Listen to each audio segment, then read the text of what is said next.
ദൈവനാമത്തിന് മഹത്വമുണ്ടാകട്ടെ. Streams of ലൈഫിൻ്റെ ഇന്നത്തെ പ്രഭാത ചിന്തയിലേക്ക് നമുക്ക് ലഭിച്ചിരിക്കുന്ന വേദഭാഗം സദൃശ്യവാക്യങ്ങൾ 22-ാം അധ്യായം 29-ാം വാക്യം.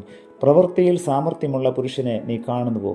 അവൻ രാജാക്കന്മാരുടെ മുമ്പിൽ നിൽക്കും, നീചന്മാരുടെ മുമ്പിൽ അവൻ നിൽക്കയില്ല. ചിത്രരചനയിൽ ദൈവദത്തമായ കഴിവുള്ള ഒരു ബാലൻ ഇംഗ്ലണ്ടിൽ ഉണ്ടായിരുന്നു. തൻ്റെ താലന്തുപയോഗിച്ച് അതിമനോഹര ചിത്രങ്ങൾ രചിക്കുവാൻ ശ്രമിച്ചതിൽ വിജയശ്രീലാളിതനായി അവൻ. അതിമനോഹരമായി പ്രകൃതിയെ ചിത്രീകരിക്കാനും അവന് കഴിഞ്ഞു. പ്രായമായപ്പോൾ അവൻ്റെ ചിത്രങ്ങൾ ലണ്ടനിലെ റോയൽ അക്കാദമിയിൽ പ്രദർശിപ്പിച്ച് കീർത്തി സമ്പാദിച്ചു.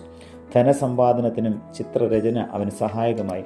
ഒരു ദിവസം ഉഗ്രമായ കൊടുങ്കാറ്റിൽപ്പെട്ട് തൻ്റെ കുഞ്ഞിനെ മാർവോട് ചേർത്ത് രക്ഷിക്കുവാൻ ശ്രമിക്കുന്ന ഒരു പാവപ്പെട്ട മാതാവിൻ്റെ ചിത്രം വരയ്ക്കാനുള്ള ശ്രമത്തിൽ അവൻ ഏർപ്പെട്ടു.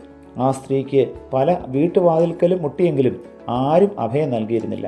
എത്രയും ഹൃദയാവർജകമായ നിലയിൽ അവരുടെ ഭാവഭേദവും പ്രകൃതിയുടെ ശോഭിച്ച നിലയും ചിത്രീകരിക്കുന്നതിന് അവന് കഴിഞ്ഞു. ഇതിൻ്റെ പൂർത്തീകരണത്തിൽ പെട്ടെന്ന് ഒരു ചിന്ത അവനിലുണ്ടായി. സാധുക്കളുടെ ചിത്രങ്ങൾ വരയ്ക്കുന്നതിൽ ഉപരി അവർക്കായി എന്തെങ്കിലും ജീവകാരുണ്യ പ്രവർത്തനം ചെയ്യുന്നതാണ് ആവശ്യം വേണ്ടതെന്ന് ശക്തിയായി ബോധ്യപ്പെട്ടു.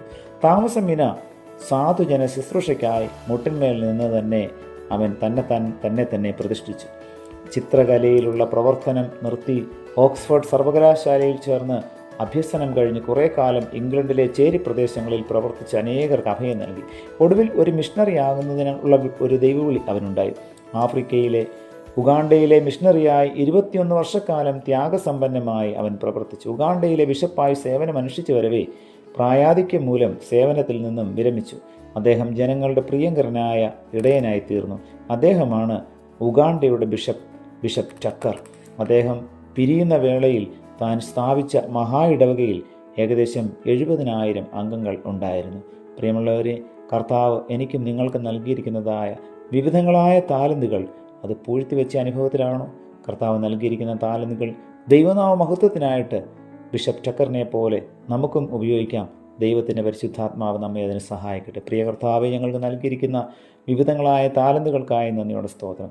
ദൈവിക ദാനത്തിൻ്റെ മഹത്വം മനസ്സിലാക്കിക്കൊണ്ട് കർത്താവെ അത് നന്നായി വിനിയോഗിപ്പാൻ ഞങ്ങളെ അവിടുന്ന് സഹായിക്കണമേ. പുത്രൻ്റെ നാമത്തിൽ പ്രാർത്ഥന കേൾക്കണം പിതാവേ.